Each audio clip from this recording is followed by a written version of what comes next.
Армысыздар достар. Бүгін кәсіпорын экономикасы туралы әңгіме қозғаймыз. Кәсіпорын, кәсіпкер немесе кәсіпкерлер тобы құрған шаруашылықты өздігінен жүргізуші объект. Ол өнім өндіру үшін түрлі жұмыстар орындап, қызмет көрсетеді. Сондай-ақ қоғамдық қажеттіліктерге пайда көзі ретінде қарап, оларды қанағаттандыруға тырысады. Ол сыртқы ортамен белсенді түрде әрекеттескен жағдайда ғана жұмыс істей алады. Сондықтан да өзінің қызмет нәтижесіне жағымсыз сыртқы факторлар әсерін жоюы тиіс. Кәсіпорынға әсер ететін сыртқы факторларға жеткізуші мен тұтынушыны мысалға алсақ болады. Кәсіпорындардың негізгі тұтынушылары әртүрлі нарықтардағы өнімді тұтынатындар.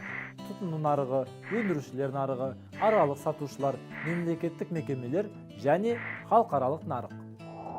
Маркетингтің делдалдар деп өндіруші мен тұтынушының арасында қызмет көрсететін делдалдарды атайды. Оларға көтерме сауда, бөлшек сауда кәсіпорындары жатады, көлік ұйымдары, маркетингтік қызмет көрсету, маркетинг зерттелу бойынша, соң кейін жарнама ұйымдары, осылар маркетингтік делдалдарға жатады.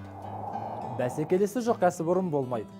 Сол себепті кәсіпорындар үнемі өз бәсекелесін анықтап, қадағалай отырып, нарықтық стратегия мен тактикасын әзірлеу керек. Нарықтағы бәсекенің өзі екі түрдей болады. Ол бағалық бәсеке, кімнің бағасы төмен болатын болса, соның өнімдері көп өтеді, ол кәсіпорын нарықта жақсы нәтижелерге жетеді. Екінші бәсекенің түрі сапалық бәсеке дейді. Ол кәдімгідей жоғары сапалы өнімдерді шығаруға бағытталған кәсіпорындар. Ол кәсіпорынның техникалық деңгейі өте жақсы, жаңа технологияларды қолданады, жаңа техниканы қолданады. Бұл үшін жақсы инвестициялар керек. Сондай кезде ол бәсекеде жеңіске жетеді кәсіпорын. Алдын ала болжауға келмейтін факторлар да бар, және оларға қарсы тұру әлде қайда қиын. Мысалы, шикізаттың тапшылығына тәуелділік, энергия қымбаттауы сияқты табиғи факторлар, немесе бала туу көрсеткішінің төмендеуі, халықтың қартаюы, қызметкерлер санының өсуі секілді демографиялық факторлар, сонымен бірге ғылыми техникалық факторлар да бар. Техникалық прогресс арқасында кәсіпорындардың материалдық техникалық базасы жаңартылады, еңбек өнімділігі артып, өндіріс тиімділігі өседі. Экономикалық факторларды кәсіпорынға әсер ететін факторлардың бірі болып табылады осындай. Егер мысалы салық жоғары болатын болса, онда кәдімгідей кәсіпорындардың тиімділігі, экономикалық тиімділігі төмендеп кетеді. Ол факторларға кәсіпорын өзі әсер ете алмайды, бірақ олаған бейімделіп өзінің жұмысын тиімді құруына болады. Егер кәсіпорын экспорт пен импортпен айналысатын болса, оған халықаралық факторларда әсер етеді. Бұл дегеніміз доллар құнының тұрақсыздығы, евроның өсуі, жекелеген мемлекеттердің экономикалық қуаты, жаңа ірі нарықтар және тағы басқа. Кез келген елдің экономикасына әсер ететін фактордың бірі мұнай бағасы. Мысалы, мұнай, газдың бағасы әлемдік нарықтағы. Ол мынау валюта бағамына әсер етеді. Валюта бағамы сәйкесінше мына экспорт, импорттық операцияларға қатты әсер етеді. Барлық кәсіпорын қызметкерлері екі топқа бөлінеді. Өнеркәсіптік өндірістік қызметкерлер және оған қызмет көрсетуге жауапты қызметкерлер. Тиісінше, қызметкерлер негізінен әлеуметтік саладағы кәсіпорын қызметін атқарады. Орындайтын функциялары сипаты бойынша өнеркәсіптік өндірістік қызметкерлер 4 санатқа бөлінеді. Жұмысшылар, басшылар, мамандар және техникалық орындаушылар. Техникалық орындаушыларға кәдімгідей іс жүргізушілер, мына офистегі іс жүргізушілер, секретарлар, сектор машинистер, сонымен қатар чертеж сызатын мамандар, солар жатады. Олар мына кез келген қарапайым жұмысты жеңілдетіп, мына басшылардың, мамандардың жұмыс уақытын үнемдеуге мүмкіндік тудыратын персонал. Еңбек қызметінің сипатына байланысты кәсіпорынның қызметкерлері мынадай санаттарға бөлінеді: кәсібі, мамандығы және біліктілік деңгейі. Профессия бұл өте кең ұғым. Былайша айтқанда белгілі бір профессияның ішінде әртүрлі мамандану бар. Мысалы, инженер профессия, ал тау-кен инженері немесе құрал жабдық бойынша инженер мамандық болып саналады. Бірде-бір кәсіпорын айналым құралдарынсыз жұмыс жасай алмайды. Айналым құралдары бұл кәсіпорынға қажетті қаражатты қалыптастыру және қамтамасыз ету айналым құралдарының өндірістік айналым қорлары мен қор айналымның жиынтығы. Әрине, түк түсініксіз. Кәсіпорынның жақсы жұмыс істеу үшін негізгі қорлармен қатар айналым қорлары да керек. Айналым қорларына ол көбінде шикізат, материалдар, отын, жартылай фабрикаттар, сонымен қатар ақша қаражатта айналым қорларына жататын осындай. Айналым қорларынсыз кәсіпорын жұмыс істей алмайды. Айналым қорларын неғұрлым тиімді пайдаланған сайын өндірістің тиімділігі арта түседі. Түсінбегендер үшін сөзімді жалғастырайын. Айналым қорларының құрамына бірінші өндірістік қорлар, яғни шикізаттар, сатып алынатын жартылай фабрикаттар, отын, ыдыс, қосалқы бөлшектер, жөндеу жабдықтары, сондай-ақ керек-жарақтар кіреді.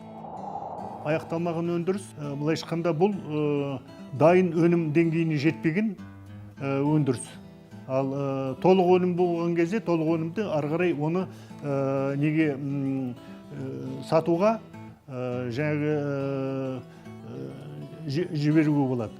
Ал енді аяқталмаған өндірісті ол кәсіпорынның өз ішінде ары қарай келесі өңдеулерден өтуге тиісті.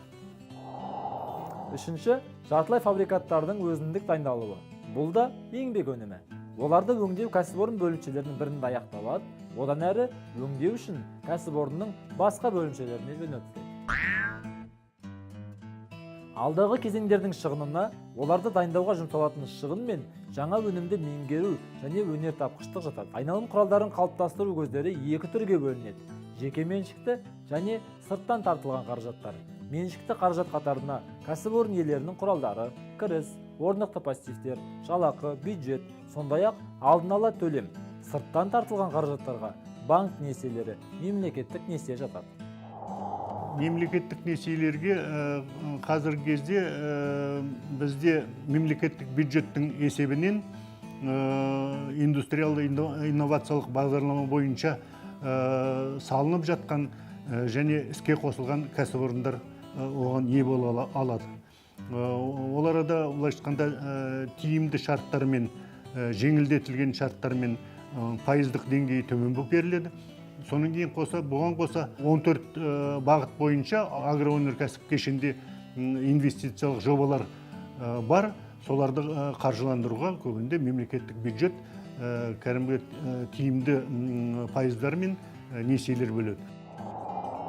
Айналым қаражатын пайдалану тиімділігін, қор ресурстарын және аяқталмаған өндірісті оңтайландыру, өндірістік мерзім ұзақтығын қысқарту, ұйымдастыруды жақсарту, материалдық техникалық қамтамасыз ету арқылы арттыруға болады. Енді ең түсінікті және ең жағымды тақырыпқа көшейік. Жалақы. Бұл тұтынуға жұмсалатын қаражаттың негізгі бөлігін құрайтын және кіріс үлесіне, жұмыс нәтижесімен жасалған еңбектің саны, сапасына қарай ұжым қызметкерлері арасында үлестірілетін капитал көлемі. Жоғары технологиялық кәсіпорындарда, экономиканың жоғары технологиялық салаларында жаңалықтарды енгізуге, инновацияларды енгізуге мүмкіндік көп болады, сондықтан оларда жалақы әрине жоғары болады. Сонымен қатар олардағы жұмыс орындары да жақсы жарақтандырылған жұмыс орындары, оларда тек қана білікті, білімі жоғары мамандар істеуге тиісті, жұмысшылар істеуге тиісті.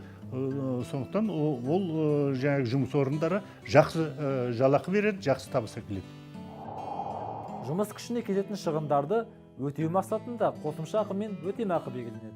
Ал үстемақы және сыйақы беру арқылы қызметкерлерді шығармашылық белсенділікке ынталандырып, жұмыс сапасын арттыруды мақсат етеді. Ынталандырудың екі түрі бар. Материалдық ынталандыру. Ол былайша айтқанда жалақы табыс арқылы ынталандыруда, содан кейін моральдық ынталандыру. Ол енді кәсіпорындарда көбінде жалақымен ынталандыру ең басты ынталандыру түріне жатады. Өйткені табыс неғұрлым көбірек болатын болса, жалақы жоғарырақ болатын болса, сол салаларға, сол орындарға еңбеккерлер көбірек ұмтылады. Сонымен қатар жаңағы материалдық емес моральдық ынталандыру жолдары, мысалы әртүрлі наградаларға ұсыну, адам өміріндегі белгілі бір кезеңдерді кәдімгі коллектив болып бүкіл оны кәдімгідей оған жақсы жағдай тудырып отыратын болса коллективте, онда адамның еңбек өнімділігі, мына сол коллективте істеуге деген кәдімгі мүдделілігі арта түседі. Еңбек ақысының экономикалық мақсаты адамның өмір сүру жағдайын қамтамасыз ету. Бұл үшін адам өз еңбегін жалға береді. Әрине, еңбектенуші өз қажеттілігін қанағаттандыру үшін жоғары жалақыға ұмтылады.